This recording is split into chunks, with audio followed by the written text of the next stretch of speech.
Придумай название Татарскому драматическому театру. В Челнах объявлен конкурс на лучшее название театра, который в этом году переезжает в новое здание.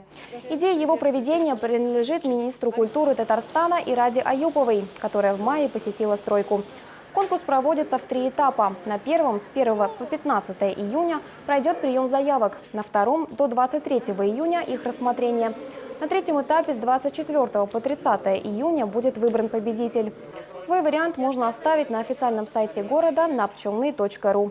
Название должно отображать историю и особенности театра. Один участник может предложить не более 5 наименований. Можно выбирать как и краткие звучные названия, так и, конечно, в честь именно известных личностей города, республики и татарского народа. Победителю будет бесплатный абонемент на 2 лица на посещение нового театрального сезона 2020-2021